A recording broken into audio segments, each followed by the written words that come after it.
dunia dalam surga. Kami ucap syukur Tuhan buat kasih-Mu, penyertaan-Mu dalam kehidupan kami sampai hari ini Tuhan. Terima kasih untuk kesempatan yang Tuhan berikan kepada kami, untuk kami boleh datang berkumpul di tempat ini Tuhan, untuk kami beribadah, untuk kami mendengarkan Tuhan sebagian dari firman-Mu. Tuhan, saat ini kami mau membuka hati kami Tuhan di hadapan-Mu.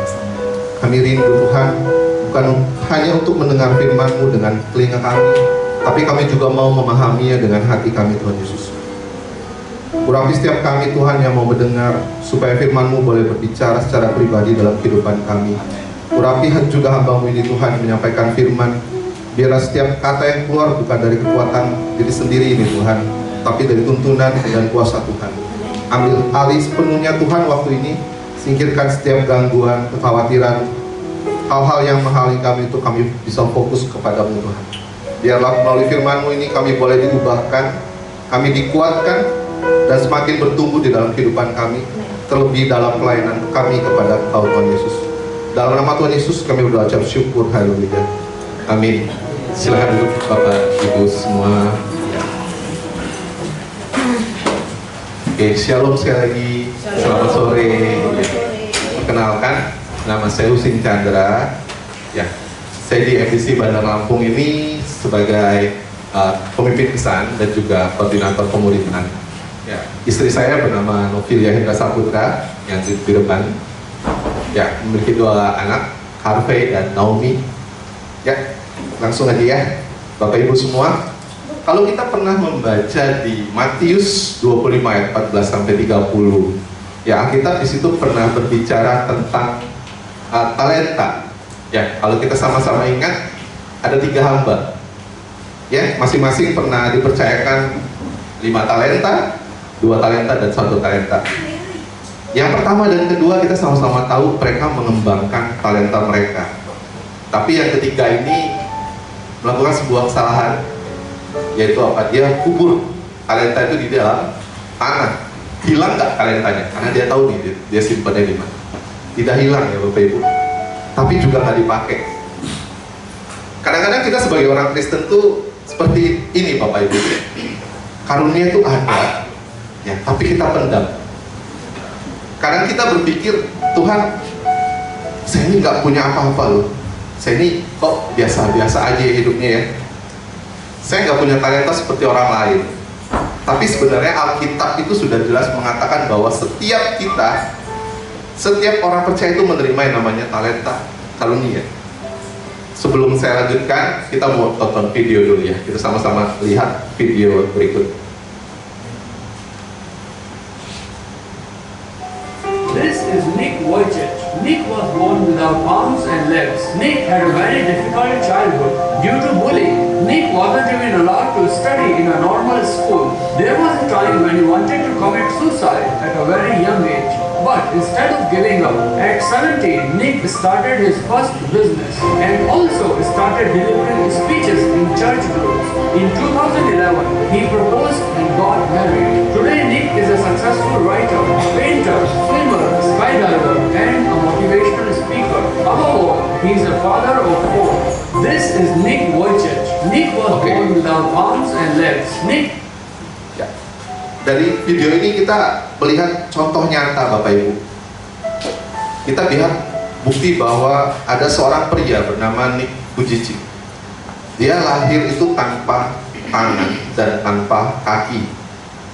Secara manusia wajar nggak sih kalau misalnya orang melihat kehidupannya dan berkata, ah, kamu ini kayaknya udah nggak punya masa depan sih. Apa yang bisa dia lakukan? Benar nggak Bapak Ibu? Tangan udah nggak ada, kaki udah nggak ada. Dia bisa jadi apa nanti besarnya? Bahkan dalam kehidupan masa kecilnya sendiri, dia sering kali merasa yang namanya putus asa. Merasa hidupnya nggak ada gunanya. Kenapa? Karena yaitu nggak ada tangan, nggak ada kaki. Tapi satu hal bisa terjadi dalam kehidupannya Bapak Ibu, bahwa meskipun dia tidak memiliki kaki, dia tidak memiliki tangan, tapi Tuhan tetap memberikan sesuatu dalam kehidupannya. Bapak Ibu percaya? Melalui mulutnya, bayangkan melalui mulutnya, melalui suaranya, melalui kata-katanya, banyak orang dimenangkan. Banyak orang yang mendapatkan kekuatan kembali dalam kehidupannya, mendapatkan pemulihan. Bahkan orang yang lebih sempurna bisa mendapatkan lebih banyak harapan, Bapak Ibu. Dunia mungkin berkata bahwa dia nggak berguna, tapi Tuhan berkata lain. Tuhan memakai kehidupannya secara luar biasa. Dia bahkan pernah menjadi seorang motivator di depan puluhan juta orang selama hidupnya. Saudara-saudara semua, kalau secara fisik memiliki keterbatasan aja bisa dipakai Tuhan seperti itu, bagaimana dengan kita? Tuhan itu pasti ada kasih sesuatu dalam diri kita yang bisa kita pakai. Kalau Tuhan nggak memberikan sesuatu apa-apa terhadap manusia, manusia bisa mati. Manusia nggak akan hidup. Kenapa? Minimal Tuhan kasih satu, Bapak, Ibu, saudara semua, apa yang bisa kita cari dalam kehidupan kita, apa yang bisa kita gunakan dalam kehidupan kita. Kayak tadi, mungkin orang dunia udah berpikir ada nggak punya apa-apa ya, ada nggak punya kaki, nggak punya tangan, tapi Tuhan pakai mulutnya untuk memberkati orang. Bayangkan kalau dia menyerah, kalau dia dari awal dia bunuh diri, dia sudah punya pemikiran untuk bunuh diri, tapi Tuhan pakai dia luar biasa. Masalahnya itu bukan kita nggak punya talenta. Seringkali kita nggak menyadari atau bahkan kita belum mau memakainya. 2 minggu lagi, Bapak-bapak, Ibu-ibu, kita akan merayakan yang namanya Paskah, benar? Paskah itu adalah dimana ada Jumat Agung di mana Tuhan Yesus disalibkan. Nah, yang saya mau berbicara unik di sini adalah semalam sebelum Tuhan Yesus disalibkan itu ada sesuatu peristiwa yang unik, dia itu di Taman Getsemani. Ada hal yang tidak biasa yang Tuhan Yesus lakukan, yaitu dia membasuh kaki para murid-muridnya. Bayangkan, pada zaman itu membasuh kaki itu adalah pekerjaan seorang hamba, dimana yang kita tahu saat itu adalah Tuhan Yesus adalah seorang guru Tuhan, tapi dia mau ambil alih pekerjaan itu, dia mau membasuh kaki-kaki muridnya. Tindakan Tuhan Yesus ini mengubah banyak sekali orang sepanjang sejarah. Salah satunya adalah Samuel Logan Brengle yang kita lihat ini. Dia adalah seorang yang sangat cerdas, Bapak Ibu semua. Dia adalah lulusan dari DePaul University di Amerika, seorang ahli hukum. Setelah lulus itu banyak banget tawaran pekerjaan datang dalam kehidupannya. Ya, karirnya itu bisa sukses. Tapi dia tolak semuanya, kenapa? Karena ia merasa Tuhan itu memanggil dia untuk menjadi seorang pengkhotbah. Karena selama dia berkuliah, dia memang suka dipanggil untuk mengisi sebuah khotbah beberapa kali di gereja. Akhirnya dia memilih untuk bergabung waktu itu dengan namanya Bala Keselamatan. Dia terbang dari Amerika ke Inggris untuk menemui seorang pemimpin tersebut. Ya, namun yang terjadi di luar bayangan dia adalah bukannya langsung disuruh berkhotbah, dia malah disuruh atau ditempatkan di barak pelatihan. Dan yang anehnya adalah pekerjaannya setiap hari itu hanya membersihkan dan menyemir sepatu teman-teman peserta pelatihan lainnya.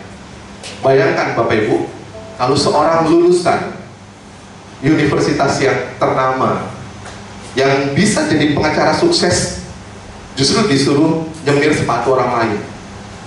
Suatu hari dia berpikir, apa ini benar sih keputusan yang saya ambil? Namun tapi sesuatu hari dia teringat gambaran Yesus yang tadi kita tahu Yesus itu aja mau membasuh kaki murid-muridnya. Di saat itu dia sadar, jika Tuhan Yesus membasuh kaki murid-muridnya, maka saya juga bisa menyemir sepatu teman-teman saya. Dan Tuhan akhirnya pakai kehidupan dia secara luar biasa, Bapak Ibu. Dia dipakai Tuhan luar biasa untuk memimpin sebuah pelayanan. Jadi di sini saudara-saudara dikasih Tuhan, dari kisah yang kita dengar tadi, kita belajar sesuatu hal yang sangat penting. Seringkali kita membayangkan sebuah pelayanan itu kepada Tuhan terlintas adalah sesuatu hal yang besar. Contohnya, misalnya pelayanan yang saya bilangnya pelayanan yang besar seperti apa? Misalnya menjadi worship leader, ya berkhotbah di depan, yang memimpin pujian, atau melakukan sesuatu hal yang dilihat oleh banyak orang. Namun kenyataannya di dalam kehidupan rohani itu seringkali Tuhan itu memulai sesuatu yang besar itu dari sesuatu hal yang kecil. Pelayanan seringkali dilakukan oleh sesuatu hal yang sederhana. Contohnya apa? Kita bantu orang lain, kita sambut orang dengan ramah, atau kita mendengarkan orang-orang yang sedang bergumul dalam kehidupan sekitar kita. Di balik layar bahkan, kita tidak dilihat oleh banyak orang. Hal yang kecil bagi manusia itu justru terlihat besar di mata Tuhan. Kenapa? Karena melalui pelayanan-pelayanan yang sederhana itu, Tuhan tuh sedang melakukan sesuatu hal yang jauh lebih penting di luar sekedar pelayanan itu sendiri. Melalui pelayanan itu, Tuhan tuh sedang membentuk yang namanya hati kita. Tuhan sedang membentuk yang namanya kerendahan hati kita. Tuhan sedang membentuk yang namanya kesetiaan kita. Dan yang pasti Tuhan sedang menumbuhkan yang namanya iman kita. Itulah sebabnya Alkitab kita berkata bahwa pelayanan bukan hanya tentang apa yang kita lakukan untuk Tuhan, tapi pelayanan itu juga merupakan sarana yang Tuhan pakai untuk membentuk kehidupan rohani kita. Amin, Bapak Ibu. Tema sore hari ini adalah bertumbuh dalam pelayanan. Karena itu Rasul Paulus menulis di 1 Petrus 4 ayat 10-11, layanilah seorang akan yang lain sesuai dengan firman yang telah diperoleh tiap-tiap orang sebagai pengelola yang baik dari berbagai anugerah Allah. Perhatikan kata-kata yang dipakai Petrus di sini, Bapak Ibu.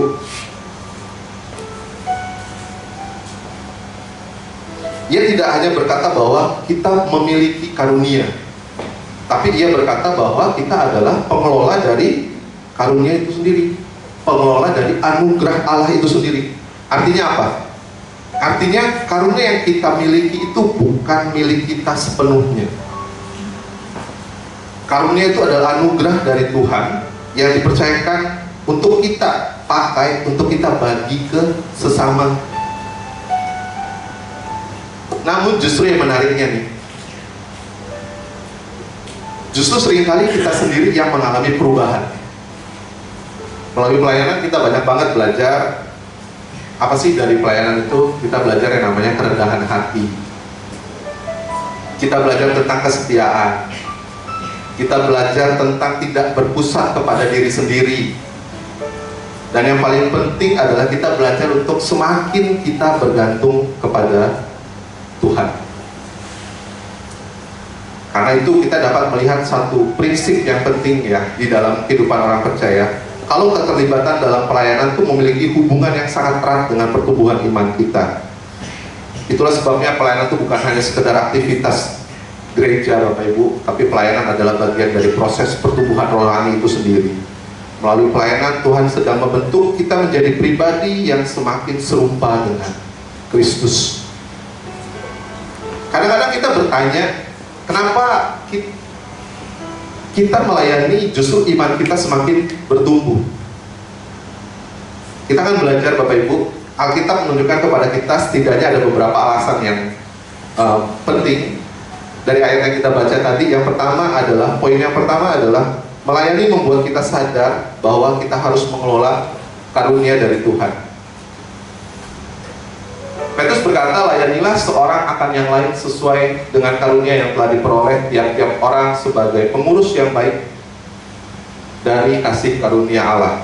Perhatikan kata-kata tiap-tiap orang, Bapak Ibu. Artinya apa? Artinya kita di sini semua, kita orang percaya ini, kita memiliki namanya karunia. Benar? Benar. Yang percaya bilang amin? Amin. Ya, kita semua pasti punya yang namanya karunia. Kenapa? Karena di sini tertulis tiap-tiap orang, artinya tidak ada yang tidak memiliki karunia. Setiap kita pasti Bapak Ibu memiliki karunia.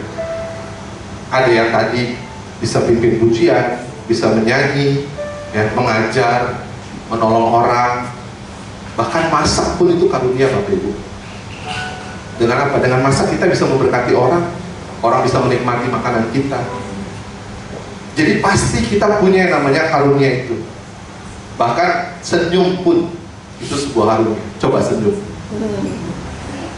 Karena kalau senyum itu saya merasa diterima di sini. Ya. Tapi masalahnya itu bukan seperti yang saya bilang tadi, tidak adanya karunia. Masalahnya itu karunianya nggak dipakai Bapak Ibu. Datang ke gereja, duduk, dengerin, pulang. Minggu depan gitu lagi. Datang, duduk, dengerin, pulang. Kalau boleh jujur, saya sendiri pun pernah ada di posisi seperti itu. Saya datang ke gereja, cuma duduk, datang, duduk, pulang. Ada yang salah nggak? Nggak ada. Kan kita datang dengerin ya, dengerin firman. Tapi kalau dipikir-pikir, peran saya waktu itu di gereja itu sama tiap minggunya. Cuma datang, duduk, pulang. Dengerin firman, datang, duduk, pulang. Mungkin kalau saya duduk di situ tadi, kursi itu bisa bilang sama saya, makasih loh katanya. Tiap minggu udah bikin saya hangat gitu. Karena saya selalu duduk mungkin di tempat yang sama atau beda gitu kan, kursinya ngomong, oh makasih ya, saya dingin hari ini, kamu udah menghangatkan saya. Kadang bercanda, apa ada ya di Alkitab itu karunia menghangatkan kursi gitu. Ada nggak sih? Ya. Jadi aku tuh pernah berpikir suatu hari, kalau Tuhan memberi setiap orang karunia, masa saya datang cuma duduk doang, duduk aja. Masa Tuhan memberikan sesuatu dalam kehidupan saya nggak pakai. Akhirnya saya coba melayani. Sederhana awalnya, sederhana sekali. Kita di sini saya berharap semua teman-teman bergabung di dalam sebuah kesan. Kesan itu apa sih? Dari situ kesan adalah sebuah komunitas, kelompok saling membangun, ya. Sel group di sini bilangnya kesan. Di kesan pelayanan yang bisa saya layani apa? Bukan langsung main musik, enggak. Langsung saya pimpin doa, enggak. Tanya ketua kesannya, Koko, Cici, nanti sore kesan, apa yang bisa saya bantu ya? Apa nih yang mau disiapin? Sudah ada belum games untuk malam hari ini? Atau sudah ada makanan apa yang bisa saya bawa? Jadi jangan di pikiran kita, di bayangan kita itu kita harus melayani sesuatu yang wah besar ya. Enggak. Dengan cara kita, yuk pagi-pagi misalnya besoknya kesan, kita ingetin ketua kesan kita. Apa yang bisa saya bantu kok? Apa yang saya bisa bantu Pak? Besok kita kesan. Itu sebuah pelayanan Bapak Ibu. Dari situ saya mulai belajar menyadari sesuatu yang menarik. Ketika saya mulai melayani, saya melihat bahwa Tuhan itu memberi sesuatu dalam kehidupan saya yang selama ini saya nggak sadari. Hal-hal yang saya duga, yang saya anggap biasa aja, ternyata Tuhan pakai untuk memberkati orang. Dari sini saya banyak belajar. Seringkali kita itu nggak sadar karunia yang Tuhan berikan kepada kita sampai kita mau mulai melayani. Jadi bukan kita melayani dulu, tapi ayo kita mulai. Jangan tunggu sampai kita bisa dulu baru kita melayani. Jangan sampai kita dipanggil Tuhan dulu baru kita melayani. Kalau kita dipanggil Tuhan dulu, udah nggak di sini kita Bapak Ibu. Ada kan yang kalau ditanya, pelayanan tuh, nantilah belum ada panggilan. Wah, kalau Tuhan udah telepon kita, bingung kita. Ya, jadi kita nggak pernah tahu apa yang sebenarnya Tuhan tuh sudah taruh ke dalam kehidupan kita semua, dalam kehidupan bapak-bapak ibu semua. Tapi ketika kita mau melangkah dan berkata, Tuhan, pakai dong hidup saya yakin disitulah Tuhan mulai melihat bahwa sebenarnya ada sesuatu dalam kehidupan kita yang kita pakai. Ya, tapi jangan berpikir kalau pelayanan mimbar tadi itu tidak rohani. Tidak. Tuhan pakai gereja ini untuk apa? Untuk penjangkauan. Ibadah itu untuk penjangkauan. Ada orang yang datang itu mau memuji Tuhan. Benar tuh Bapak Ibu? Dan butuh apa? Butuh pemusik. Pemusik ini melayani kita semua. Jadi jangan anggap, oh berarti pelayanan mimbar itu tidak rohani Kak. Enggak. Sama. Tuhan Yesus pakai gereja ini untuk penjangkauan, di mana pemusik, worship, itu melayani kita semua, bapak-bapak, ibu-ibu. Coba bayangin kalau di gereja nggak ada mereka, bapak ibu nyanyi sendiri-sendiri. Ya. Dan yang menarik ketika kita mulai melayani, bukan hanya orang yang diberkati, tapi justru seringkali kehidupan kita sendiri yang berubah. Kita menjadi manusia yang lebih peka, menjadi manusia yang lebih aware. Kalau dulu cuma dari jemaat misalnya, datang, duduk, ada orang naik tangga kesusahan, mungkin kita nunduk, kita diam aja. Tapi ayo, kalau misalnya kita jadi kasir, penerima tamu, ada yang datang kesusahan, kita pasti datang, hampiri dong. Kita bantu, kita ngomong. Apalagi kalau naik tangga orang tua, kepekaan kita muncul dengan kita melayani. Kalau kita nggak melayani, kita pasif, kita nggak bertumbuh. Karena ketika kita melihat sendiri bagaimana Tuhan bekerja dalam kehidupan kita, kita akan baru sadar, wow, amazing ya Tuhan. Terima kasih Tuhan. Jadi bapak-bapak, saudara semua, ibu-ibu, ketika seseorang mulai memakai karunia-Nya untuk melayani, biasanya ia mengalami pengalaman yang menarik. Bisa jadi juga ada orang yang pede, wah percaya diri banget, saya tuh orangnya bisa mendengar Bapak Ibu, saya bisa menjadi seseorang yang bisa memberi nasihat ke orang lain. Itu adalah kemampuan saya misalnya. Tapi nggak lama pasti kita menyadari ternyata pelayanan itu tidak sesederhana yang kita bayangkan ya. Kita mulai mengajar, kita mulai memberi nasihat kepada orang lain, walaupun tidak mudah. Di situ banyak ketemu, ternyata orang ini nggak bisa dinasihati dengan cara yang seperti ini ya, bagaimana Tuhan ya. Nah, di saat seperti itu kita akan merasa, wow, kayaknya kita nggak bisa nih mengandalkan kekuatan kita sendiri. Kita terbatas. Karakter orang beda-beda ya ternyata. Nah, situasi yang terjadi itu tidak selalu mudah, Bapak Ibu. Dan situlah kita mulai menyadari sesuatu hal yang penting sebelum kita masuk ke poin yang kedua. Pelayanan itu tidak bisa dilakukan hanya dengan kekuatan kita. Benar? Kita capek pastinya kalau kita ngandalin kekuatan kita. Makanya kita mau lanjut ke poin yang kedua. Poin yang kedua adalah melayani membuat kita belajar bergantung kepada Tuhan. Di 1 Petrus 4 ayat 11-nya berkata, jika ada orang yang melayani, baiklah ia melakukannya dengan kekuatan yang dianugerahkan Allah. Artinya apa? Pelayanan itu bukan sekedar kemampuan kita. Pelayanan adalah soal ketergantungan kita kepada Tuhan. Karena kita berpikir kalau saya tidak punya kemampuan besar, saya nggak bisa melayani. Padahal justru pelayanan itu membuat kita berkata, Tuhan, tanpa Tuhan itu saya nggak bisa. Saya berdiri di sini, kalau mengandalkan kekuatan saya nggak bisa, Bapak Ibu, keringat dingin dari tadi. Tapi ingat, kita punya Tuhan. Tanpa Tuhan kita nggak bisa. Kita minta yang namanya kekuatan Tuhan. Ada orang yang baru pertama kali ke gereja, baru mau mengenal Tuhan, ya, dia datang tuh nggak langsung melihat yang namanya khotbahnya, nggak langsung lihat pemusiknya, nggak langsung lihat interior gerejanya, tapi sebenarnya dia melihat sesuatu hal yang sederhana di balik itu semua. Waktu dia datang ke gereja, dia lihat ada seorang yang dia kenal, pengusaha sukses yang dia tahu. Tapi pengusaha ini apakah dia duduk di bangku VIP di depan? Enggak. Yang dia lihat adalah pengusaha itu menerima tamu di depan. Dia bantu bapak-bapak yang kesusahan, ibu-ibu yang kesusahan tanpa memandang status. Mau dia kaya, mau dia miskin, dia bantu. Dia berpikir kalau seorang pengusaha yang saya kenal ini aja mau melayani dengan kerendahan hati seperti itu, pasti ada sesuatu hal yang istimewa di tempat ini, di gereja ini. Dan akhirnya ia menjadi anak Tuhan dan menerima Tuhan Yesus. Karena pelayanan sederhana tadi justru Tuhan pakai untuk menjangkau orang.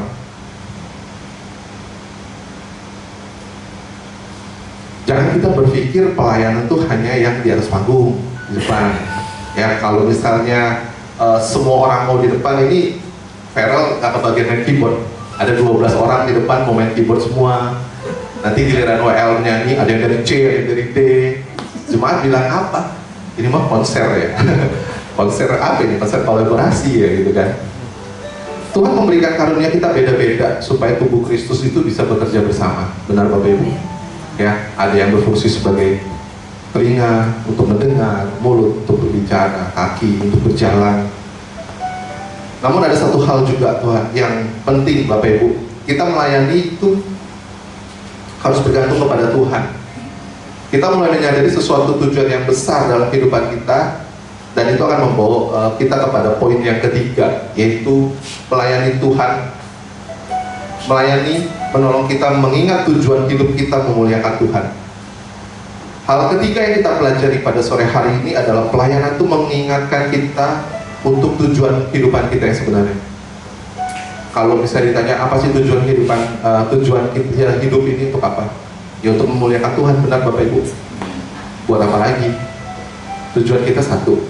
Tujuan kita orang percaya adalah untuk melayani Tuhan. Dengan cara apa? Ya salah satunya dengan pelayanan.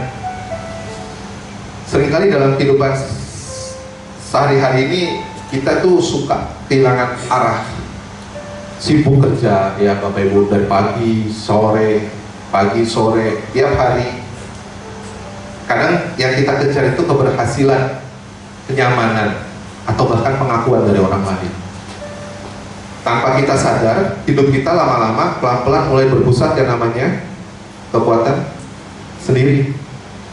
Tapi ketika kita terlibat dalam pelayanan kepada Tuhan, itu membuat sesuatu yang berubah dalam kehidupan kita. Pelayanan menolong kita ingat kembali untuk apa kita hidup sebenarnya. Masih di 1 Petrus 4 ayat 11 tadi, yang dimerahin supaya Allah dimuliakan dalam segala sesuatu karena Yesus Kristus. Kalimat ini sangat penting. Petrus itu nggak berkata supaya kita yang dimuliakan. Petrus juga nggak bilang supaya kita yang dikenal, tapi ia berkata supaya Allah yang dimuliakan dalam setiap hal. Ini tujuan kita Bapak Ibu sebagai orang percaya. Kita hidup bukan terutama untuk kita sendiri, diri kita sendiri, tapi kita hidup untuk memuliakan Tuhan. Mungkin kita bertanya ya di sini, kayak mana sih cara kita melayani Tuhan? Sedangkan Tuhan di sana loh, kita masih di sini. Kalau kita mau baca ayat sama-sama di Matius 25 ayat 35 sampai 40. Kita baca sama-sama ya. 1, 2, 3. Sebab ketika aku lapar, kamu memberi aku makan. Ketika aku haus, kamu memberi aku minum. Ketika aku seorang asing, kamu memberi aku tumpang. Ketika aku belanja, kamu memberi aku pakaian. Ketika aku sakit, kamu merawat aku. Ketika aku di dalam penjara, kamu mengunjungi aku. Maka orang benar itu akan menjawab dia, katanya, Tuhan, bila manakah kami melihat engkau lapar dan kami memberi engkau makan, atau haus dan kami memberi engkau minum? Bila manakah kami melihat engkau sebagai orang asing dan kami memberi engkau tumpangan, atau telanjang dan kami memberi engkau pakaian? Bagaimana kami melihat engkau sakit atau dalam penjara dan kami mengunjungi engkau? Dan raja itu akan menjawab mereka, aku berkata kepadamu, sesungguhnya segala sesuatu yang kamu lakukan untuk salah seorang dari saudaraku yang paling hina ini, kamu telah melakukannya untuk. Amin. Jadi dengan cara apa kita melayani Tuhan? Dengan cara kita melayani sesama, Bapak Ibu. Jadi gak perlu kita kasih Tuhan baju kita kirimin, enggak, dengan kita melayani sesama saja. Karena itu tujuan pelayanan bukan supaya apa tadi, kita terkenal, bukan supaya kita dipuji, supaya kita dianggap hebat oleh orang lain, bukan saudara. Tapi tujuannya adalah satu, yaitu memuliakan Tuhan. Dan menariknya ketika kita mulai melayani dengan tujuan memuliakan Tuhan, justru Tuhan tuh sering memakai cara yang luar biasa untuk memberkati kehidupan kita. Bukan karena ia mencari kemuliaan bagi dirinya, tetapi karena ia ingin Tuhan yang dipermuliakan. Jadi ketika kita hidup dengan tujuan memuliakan Tuhan, cara kita memandang pelayanan itu juga berubah, Bapak Ibu. Jadi pelayanan itu bukan lagi menjadi sesuatu beban, bukan lagi waduh hari Minggu udah kewajibannya nih, enggak. Tapi pelayanan itu adalah sebuah kesempatan. Amin, Bapak Ibu. Kesempatan itu apa? Untuk mengasihi orang lain. Ketika kita melayani dengan hati yang benar, pelayanan itu menjadi sebuah kesempatan. Kesempatan untuk kita mengasihi orang lain. Kadang kita berpikir mengasihi orang lain itu harus sesuatu hal yang besar. Padahal seringkali terlihat dari hal-hal yang kecil. Contohnya kita dikesan, kita dengerin teman kita, keluh kesahnya kita dengerin, yang lagi bergumul. Kita kirim pesan ke teman-teman kita yang sudah lama gak ke gereja. Hey, apa kabar? Udah lama gak kelihatan dulu di gereja. Itu salah satu bukti contoh kita mengasihi orang lain.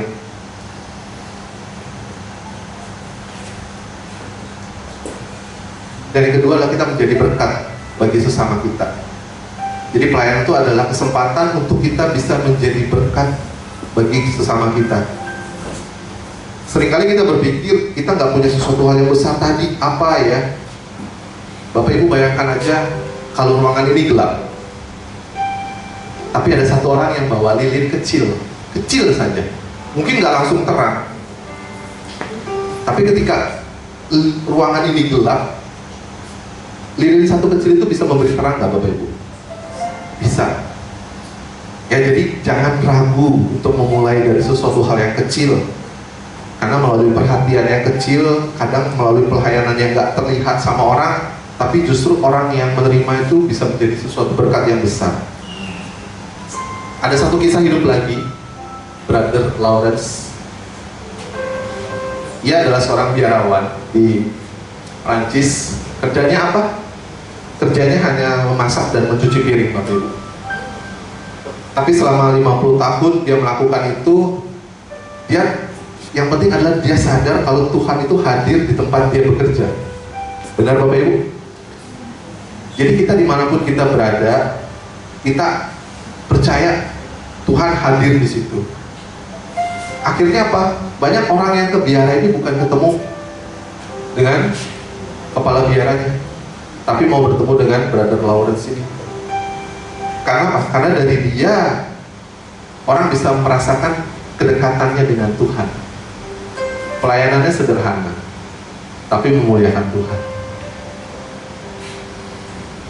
Pertanyaannya, apakah kita sudah terlibat dalam pelayanan? Mungkin ada yang berkata, kesempatan melayani di gereja itu kan terbatas, Bapak, ya kan? Pelayanan di gereja itu cuma di hari Minggu aja. Tapi saya yakin dan percaya kita masak setiap hari kan. Ada yang jago masak, ya kan? Ada yang ya bisa berbagi di kelompok kecil. Itu adalah sebuah pelayanan, Bapak Ibu. Di komunitas kesan kita bantu, ya. Di kegiatan sosial kayak donor darah yang akan diadakan oleh gereja kita bulan depan, kita bisa bantu. Bahkan di rumah kita menolong istri, kita membantu suami kita, itu juga sebuah pelayanan. Dan ketika kita melayani, kita mengelola yang namanya karunia, kita belajar bergantung kepada Tuhan, dan kita belajar memuliakan Tuhan.